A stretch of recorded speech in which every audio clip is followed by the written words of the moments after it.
welcome back to my channel. My name is Sandra. I'm so glad you could join me today. We have another set of brush pens to review. So I was scouring the internet looking for new brush pens because that's just something that I do, and I came across these.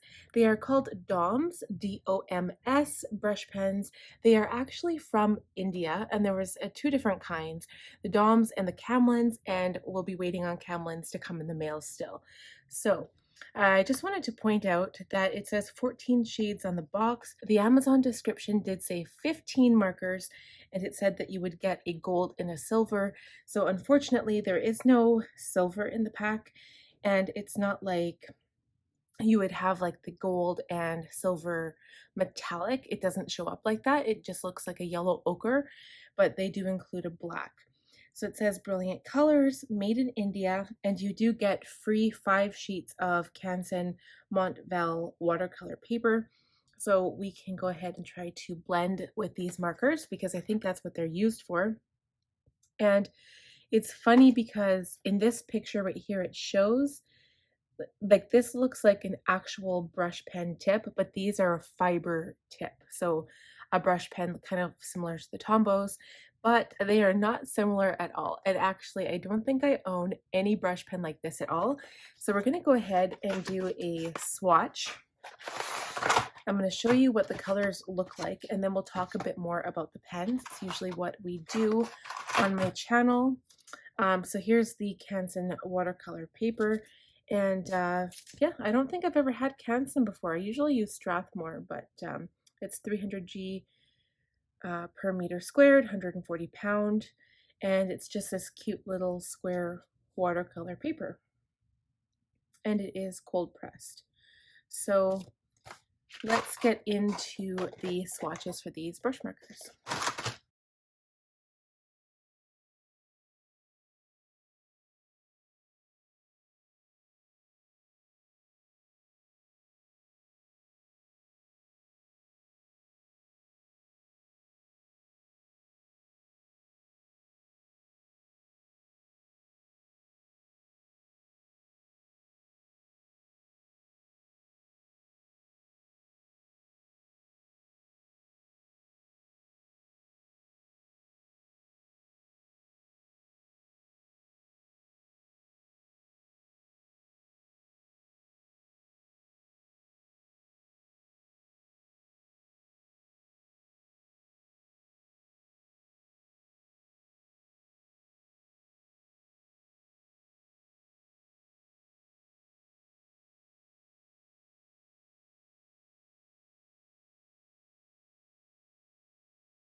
So now when I examine these pens, and I usually go in to review a brush pen with the utmost confidence and the utmost sincerity because I want to tell you guys what my honest opinion is. And I have tested a lot of brush pens. If you guys want to see my playlist for black brush pens, I will leave it linked on the screen for you so you can see what other brush pens I have reviewed in the past. And I have all of the brush pens that I have shown in my reviews. The only ones I decided to get rid of were the Monami Twin Plus markers because they were so floppy you could not brush letter with them, and that perhaps may not have been their purpose, but when I see a brush marker, I'm just kind of hooked. So now with these, you can already tell that I had some issues brush lettering with them. They are very floppy as well, but they still hold up a little bit, so you can actually letter a little bit with them. But I think the trick is to go very, very slow. However, because we already know that harder, firmer brush pens are just easier to manage when you're learning, even if you are a novice or an expert, you don't want a floppy brush pen because it will take forever. Unless there's this particular color that you're looking for, or maybe a particular size of brush pen that you need for a project. As you guys may know, if you have watched my previous videos, my favorite brush pens in the world are my Tombos. Number one, because of the quality, and number two, because of the amount of colors available. So That being said, you've got 14 colors in this pack. The colors are absolutely beautiful, very vibrant, and they do remind me a lot of the Manami Twin Plus markers because the colors in that were also beautiful. So I want to do a little bit of blending just to see how they blend with water. And again, I'm using this paper. We could try it on some watercolor paper just to see.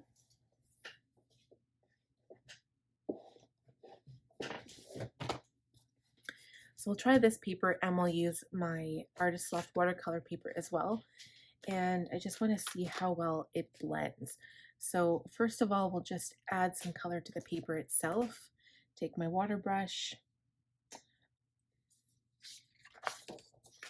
So that did not move around the paper at all, you guys. Like there's no color smear. So now if I was to take some of the ink on my brush pen itself,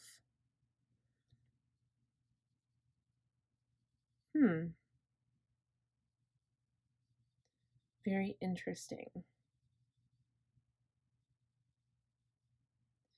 So let's see if it works on watercolor paper.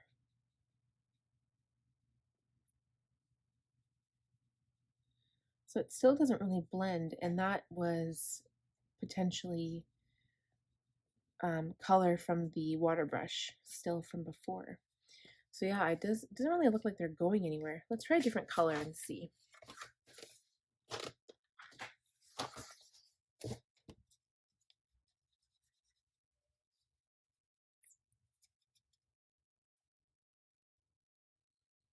Okay, well, it blends a little bit on watercolor paper. So it does really depend on how fast the ink soaks into the paper. But I mean, I wouldn't use them necessarily for watercolor because you don't want a big blotch of color on your paper. The easiest way would be to take some from the tip, but you can do that with any brush pen, especially if they're water-based. That's actually a really pretty wash of color right there. Okay, so if you draw with them first, they don't really blend, but if you take color from the tip with another brush pen, then you can get a pretty wash of color. So as for brush lettering itself, I am going to say right now, I don't recommend these. They're not the best to use. Again, whether you're a novice or expert or beginner, it doesn't really matter. There's easier brush pens to use for brush lettering. And I find the chunkier and the bigger the brush pens are, just the more difficult to use. And if they're really floppy, then, I mean, you're not going to get really nice lettering. So first of all, I like the body of the pen. It doesn't remind me of pretty much anything. It is similar in size to the Zig Kiritaki Fudibiori. They're very exact, actually. It's very, very similar. The body of the pen is silver, and then you've got like the accents of the color that the brush pen is underneath the word DOMS, and then the end, and then of course the cap. The cap stays on very firmly, so that's not really an issue. It doesn't roll because it does have this little lip here, so it won't roll away on you. And the color is not on the brush pen. You've got the barcode, it says India, and it just says super soft brush pen. And I'm not really sure what the selling feature of a super soft brush pen is, other than maybe coloring. But if I'm going to use brush pens to color, and this again is just my opinion, I would look for a huge color range so that if you're doing realistic coloring, you can have realistic skin tones or flower petal colors or something along those lines. And my first go-to would probably be the Tombos. Again, I'm not going to lie. So talking about the actual brush pen tip here, it is a larger tip and again, super flexible. I've used them a little bit and I can already see a little bit of fraying going on at towards the tip of the brush pen. It comes to a fairly fine point, and if I push down as hard as I can, they actually don't stay that shape for that long, so they do have a pretty good bounce back, which is okay. They're really juicy, so you can see a little bit of the color flicked up on me, and if I squish it down like that, you can see the ink just like flow up out of the tip. So you can get a really big downstroke. The ink dries super fast on this paper, and it is so juicy that it is going through the other side. I am using HP Premium 32 paper. This has become one of my favorite papers for brush lettering because it's so smooth and won't destroy your brush pens like some other papers out there. So when I try to do an upstroke, it takes a lot of control. So when you are going down as well, you can really, if you press a little bit lighter, you can change the width of the downstroke, but it takes a lot of like concentration, I guess. And it probably won't be consistent unless you really concentrate because it's not easy to work with. And I find when it comes to those like really floppy brush pen tips, when you're trying to, go down and then go up again, it leaves this weird little lip here because the brush pen, you don't have as much control. You can't just push it down and then flick it up because it does a really weird thing unless, you only use like the tip of the brush pen, and even then you just don't get a consistent downstroke. So not my favorite for lettering at all. We'll just do some practice strokes here.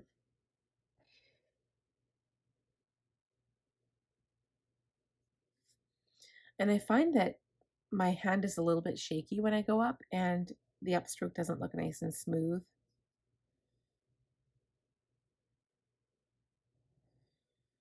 And because the very, I'd probably say the last third of the tip is so unstable, you really don't get a nice smooth downstrokey curve. So like it'll leave weird little spots everywhere. It's not the best, and I'm not sure.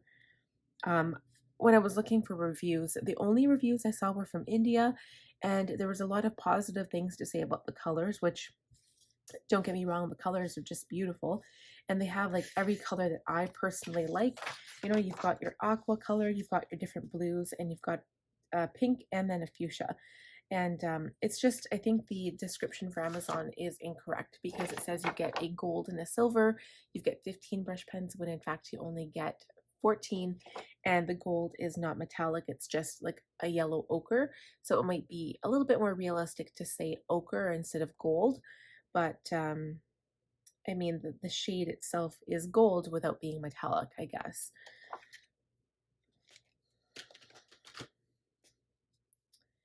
And yeah, I can already see that these brush pens will start to fray pretty quickly. It's hard to tell, but I'm not sure if you can see the tip of this, and I've only used it a short period. It's already fraying. And so I can't really speak on the quality of these. They're definitely not as good as the majority of the brush pens I own. And as far as price point, I don't think I spent over much. I think they might have been $30, but considering that you're getting 14 markers, I don't know if that's very good. And I had to really search for them. So they do come from India. They take a while to arrive, and they did come before the Camlins though, so that's something. But if you are interested in trying them out, you're looking at about $30–40. And again, the prices change on Amazon depending when you order. And yeah, I would definitely use them as a coloring pen. It's something that I could potentially give to my son if he wanted to color with them, but I will not be using these for brush lettering. So I'm sorry to say that these don't pass my brush lettering test, but I hope you guys enjoyed this quick review, and if you did, please give this video a thumbs up.